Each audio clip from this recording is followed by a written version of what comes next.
처음 본 순간 설레임이 다가오네요. 어느 시절에 인연하였는지 알 순 없지만 처음은 아닌 듯하네요.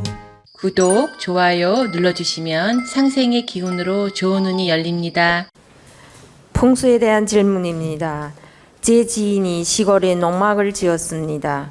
그런데 농막 앞으로 시냇물이 흐르고 있고 그 시냇물이 일직선으로 쭉 빠져나가는 걸 보며 내 짧은 소견이지만 이렇게 물이 일직선으로 빠져나가면 돈이 안 모이고 풍수적으로도 좋지 않다. 물이 흐름은 수각처럼 만들어서 고인물이 넘쳐 흐르는 게 좋은 거라고 조언을 해주었습니다. 지인이 말인즉 주소도 이전 안 하고 그냥 잠시 왔다가 가는 거라 특별히 신경 쓰지 않아도 된다는 식으로 말을 합니다. 스승님, 이런 경우 농막 주인에게 미치는 풍수 영향에 대해 알고 싶습니다. 스승님의 지혜의 말씀 부탁드립니다. 감사합니다.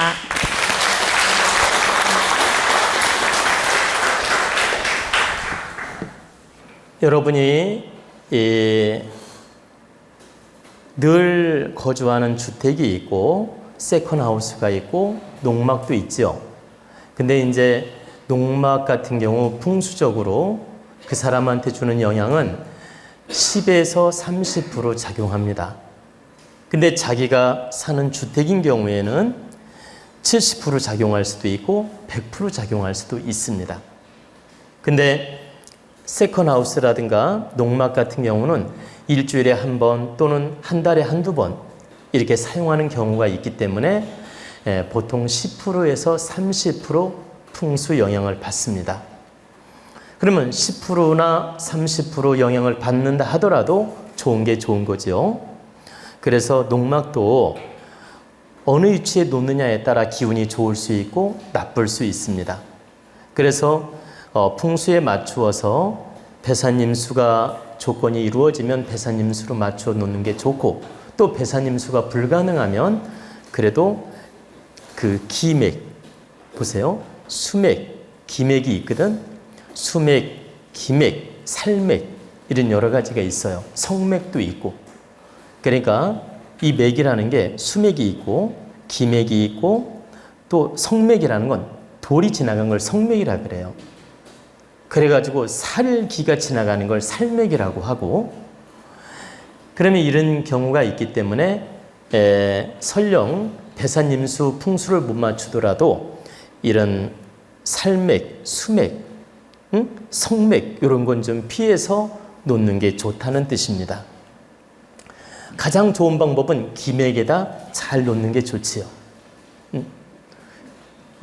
그래서 농장이 예를 들어서 1000평이라고 합시다. 이 1000평 중에서도 어느 지역은 수맥이 흐르고 어느 지역에는 기맥이 흐르기 때문에 이 기맥을 알 수만 있다면 기맥에다 놓고 농막을 기맥에다 놓고 쓰는 게 좋다. 그리고 이제 풍수적 이론을 설명해 드리면 내가 이렇게 남쪽을 바라보고 있는데 물이 남쪽 방향으로 쭉 흘러 빠져나가면 이건 나쁩니다.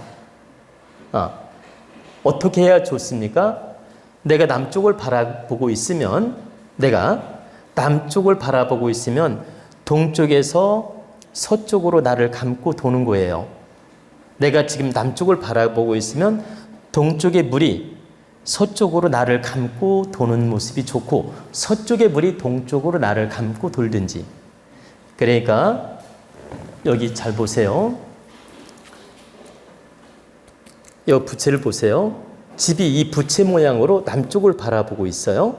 남쪽을 바라보고 있으면 물이 내가 바라보는 쪽으로 쭉 빨려 나가는 게 보이면 나쁘다는 거예요.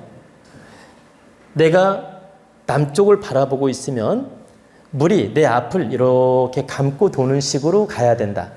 내 앞을 바르게 감고 도는 식으로 가야 된다. 이해가 됐죠? 그리고 집 뒤에 계곡이 있거나 길이 있는 건 좋지 않아요. 집 뒤에. 근데 서울 같은 경우에는 집 뒤에 뭐 길도 있고 뭐 다 있잖아요. 그런 데는 어쩔 수 없지만 시골 농막 같은 경우에는 뒤에 계곡이 있거나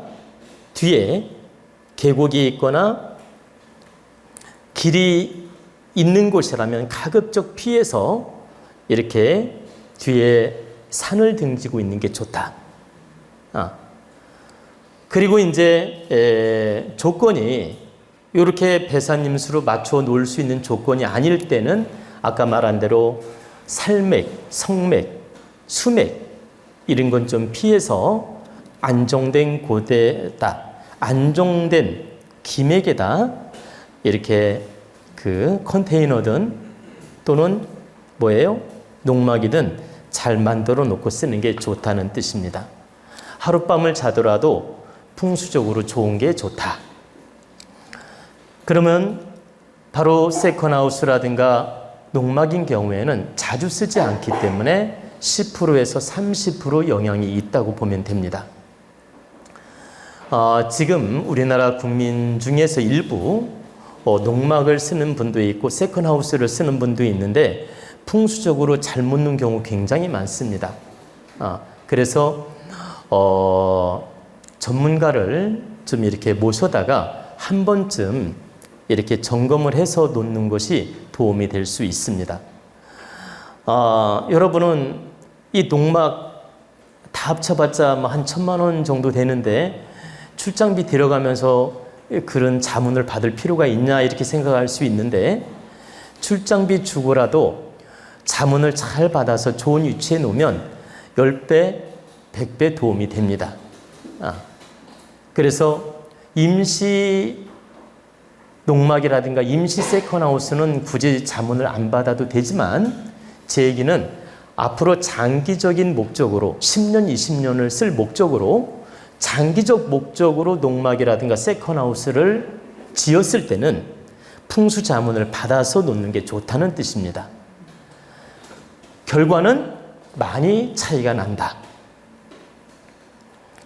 여러분들이 기라는 건 눈에 보이지 않지만 축적이 돼요.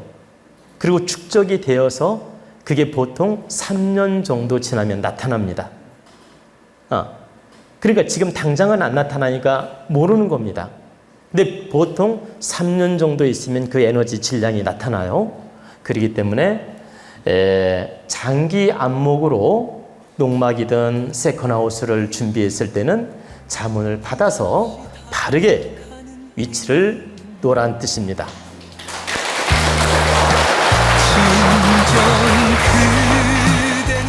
구독, 좋아요 눌러주시면 상생의 기운으로 좋은 운이 열립니다. 자운 스승님과 친견 상담 예약을 받습니다. 인생의 다양한 궁금증을 속 시원하게, 바르게, 깊이 있게 상담해 드립니다. 여러분의 건강과 행복을 기원합니다.